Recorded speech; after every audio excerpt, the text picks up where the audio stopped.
Good morning, students. I hope you will be fine. Today, we will fifth semester class of Computer Fundamental. We will study about the assembly language. In previous lecture, we were discussing about the languages, and we have discussed on machine language, and today's topic is assembly language. आज हम BVFF semester के इस class में बात करेंगे computer fundamental के topic, that is programming language का part हमारा इस समय चल रहा है। कल हमने असेंबली लैंग्वेज के बारे में समझा था, सॉरी मशीन लैंग्वेज के बारे में समझा था। आज हम समझेंगे असेंबली लैंग्वेज के बारे में। असेंबली लैंग्वेज क्या होती है, इसके एडवांटेजेस क्या होते हैं, आइए देखते हैं। Assembly language are one step ahead of machine language, यानी कि मशीन लैंग्वेज से एक स्टेप आगे का की जो लैंग्वेज है, यानी कि एडवांसमेंट ऑफ मशीन लैंग्वेज कह सकते हैं हम, ठीक है, वो हमारी असेंबली लैंग्वेज है। Assembly language is also called low level language. Assembly language को हम लो लेवल लैंग्वेज भी कहते हैं। A language that allows a programmer to use abbreviations और easily remembered word instead of binary numbers. ये एक ऐसी लैंग्वेज है जो प्रोग्रामर्स को अलाउ करती है कि हम कुछ एब्रीविएशंस और इजीली रिमेंबर्ड वर्ड को बाइनरी नंबर की जगह इसमें यूज कर सकते हैं। पहले की जो लैंग्वेज थी वो प्योरली बाइनरी नंबर पर डिपेंड रहती थी, हमें 0-1 के फॉर्मेट को उसमें यूज़ करना होता था, उसे याद रखना पड़ता था, ठीक है, तो बहुत ज़्यादा डिफ़िकल्ट थी समझना और लिखना भी। लेकिन जब असेंबली लैंग्वेज हुई तो उसमें थोड़ा एडवांसमेंट हुआ, यानी कि हम कुछ चीज़ों को उसके एब्रीविएशन से या इजीली जो वर्ड्स हैं उसकी जगह बाइनरी नंबर की जगह यूज़ कर सकते थे। Each assembly language statement is translated into one machine instructions by the assembler program, ठीक है, और जो भी असेंबली लैंग्वेज का स्टेटमेंट होता था वो ट्रांसलेट होता था किसमें, मशीन लैंग्वेज में, किसके द्वारा, असेंबलर प्रोग्राम के द्वारा।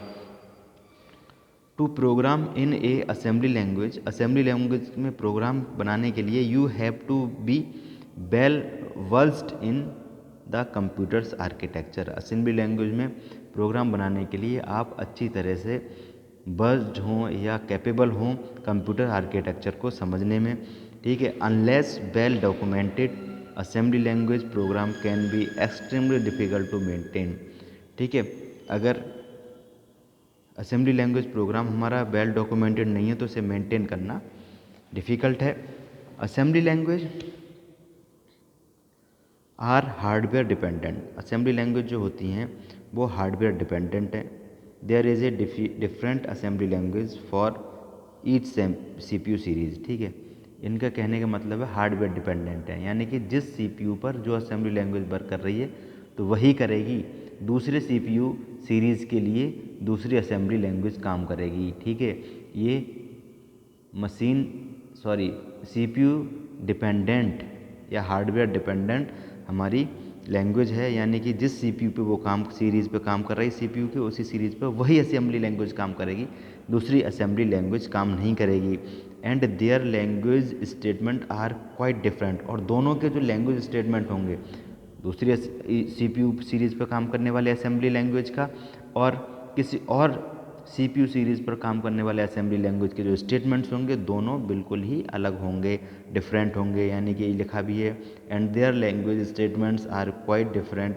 इन द पास्ट सिस्टम्स सॉफ्टवेयर, अगर पीछे की बात करें तो सिस्टम सॉफ्टवेयर जिसमें हम operating system, database manager etcetera was written in assembly language, और हमने सॉफ्टवेयर की बात की थी पिछले वीडियो लेक्चर में, उसमें हमने पढ़ा था सिस्टम सॉफ्टवेयर होते हैं हमारे पास, ठीक है। सिस्टम सॉफ्टवेयर के जो भी प्रोग्राम होते हैं वो हमारे असेंबली लैंग्वेज में लिखे हुए होते हैं, ठीक है।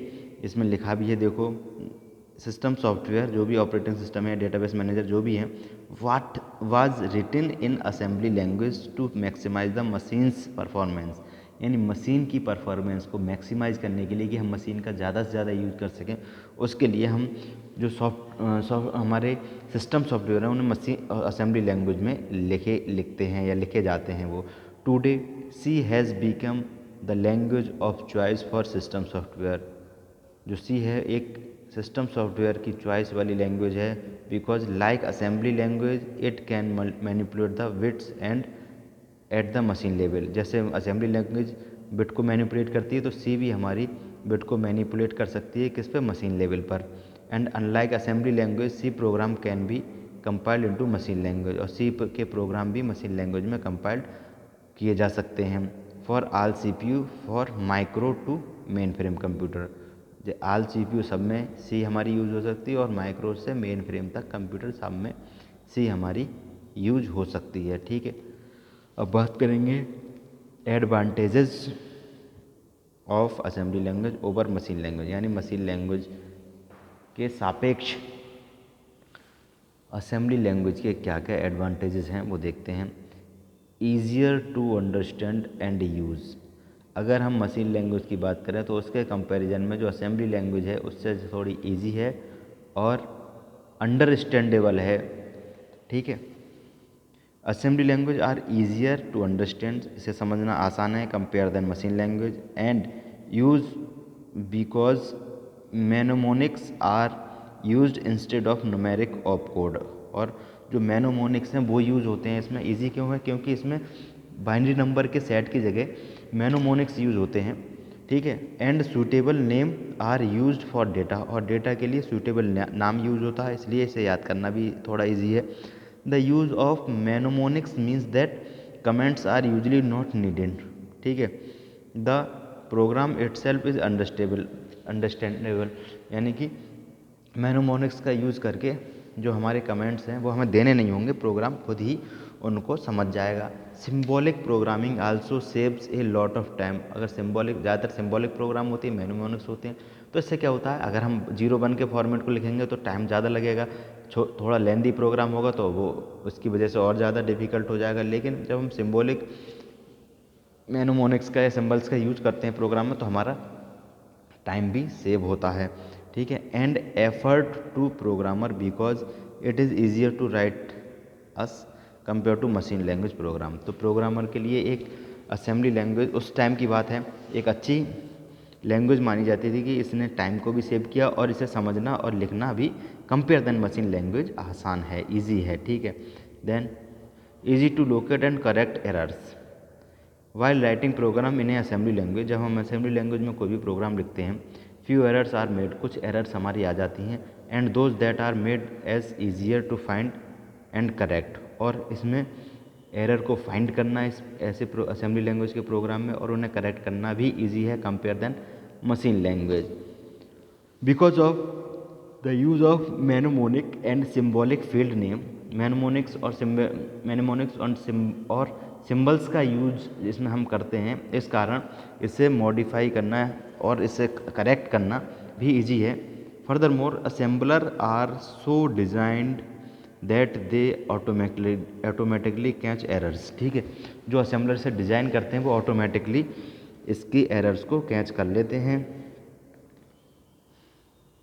If we use an invalid mnemonic और name that has never been defined, और अगर हम कोई इनवैलिड सिंबल या मैनोमोनिक यूज या नेम यूज करेंगे तो वो कभी डिफाइंड होगा ही नहीं। The assembler will print out an error indication, तो असेंबलर के पास अपने आप ही एक एरर इंडिकेशन आ जाएगा। For example, suppose one instruction in the symbolic program reads add sum का इंस्ट्रक्शन हमें करना है। ठीक है, तो and we forget to define what sum is. अगर हम ये भूल जाते हैं कि सम क्या है हमारा, the assembler will look through its table to find whether sum is earlier defined or not. तो असेंबलर क्या करेगा, ये देखेगा सम को हमने पहले कहीं डिफाइन तो नहीं कर दिया। It will be indicate the error, अगर नहीं किया है तो वो एरर को इंडिकेट कर देगा। ठीक है, नेक्स्ट एडवांटेज है इसका ईजियर टू मॉडिफाई, यानी इसके प्रोग्राम को मॉडिफाई करना, इसके प्रोग्राम्स को बनाना ईजी है compare than machine language. Assembly language programs are easier for people to modify than machine language पर प्रोग्राम। जो असेंबली लैंग्वेज के प्रोग्राम हैं वो प्रोग्रामर के लिए, एक जो प्रोग्राम बना रहा है उसके लिए बहुत ईजी हैं कंपेयर देन मशीन लैंग्वेज के। ठीक है, this is mainly because they are easier to understand. क्यों इसकी वजह ये है क्योंकि असेंबली लैंग्वेज को के प्रोग्राम को हम समझ सकते हैं, and hence it is easier to locate, और इस तरीके से इन्हें लोकेट करना, करेक्ट करना और मॉडिफाई करना इनके इंस्ट्रक्शंस को अपनी इच्छा के अनुसार वो भी ईजी है। Moreover instruction of removal or certain instructions from the program does not require insertion और रिमूवल ऑफ सर्टेन इंस्ट्रक्शन के इंसर्शन और रिमूवल जो हैं किसी प्रोग्राम के does not require change in address, इसमें उसके एड्रेस के चेंज करने की ज़रूरत नहीं है इंस्ट्रक्शन के पार्ट में। Following that the part of the program this required in case of machine language, ठीक है, लेकिन मशीन लैंग्वेज में उसके पूरे एड्रेस को चेंज किया जाता था। Then no need to track address, किसी पर्टिकुलर इंस्ट्रक्शन के एड्रेस को ट्रैक करने की ज़रूरत नहीं है, ठीक है। This is more important than it seem at first glance, इसमें ये ज़्यादा ज़रूरी है कि वो पहली नज़र में कैसा दिखता है, ठीक है। Suppose we have written a long machine language program involve many step and many references to itself within the program. अगर हमने कोई मशीन लैंग्वेज का बहुत लंबा प्रोग्राम लिखा है, उसमें कई सारे बहुत लंबा मशीन लैंग्वेज का प्रोग्राम है हमारा, कई स्टेप हैं उसमें, कई रेफरेंसेस हैं, such as looping and address modification etcetera so on, इस तरीके के हमें reference at the every end of the may suddenly discover that we have left out the instruction in the middle. If we insert the instruction, we will have to remember all following instructions, ठीक है। इनका कहने का मतलब मान लो बहुत लंबा programme है, लेंथी फंक्शन है उसमें, ठीक है, तो हम क्या करेंगे, बीच में कोई इंस्ट्रक्शन हमें इंसर्ट करनी हो तो उसमें इंसर्ट करना बहुत टिपिकल हो जाता है मशीन लैंग्वेज में, लेकिन इसमें हमें उसके एड्रेस को बिना ट्रैक करे हुए हम कोई भी इंस्ट्रक्शन को ऐड कर सकते हैं बीच में, इजीली रिलोकेटेबल और इजीली हम असेंबली लैंग्वेज के प्रोग्राम को रिलोकेट कर सकते हैं, ठीक है। तो ये था हमारा असेंबली लैंग्वेज क्या होती है इसके बारे में आज हमने बताया। कल हम देखेंगे आगे हाई लेवल लैंग्वेज जो है हमारी, दैट इज़ C++, ये सारे हमारे हाई लेवल लैंग्वेजेस हैं। कल लिमिटेशंस के बारे में भी देखेंगे, असेंबली लैंग्वेज की लिमिटेशंस क्या होती हैं। आज के वीडियो लेक्चर में इतना ही। Okay, thank you students.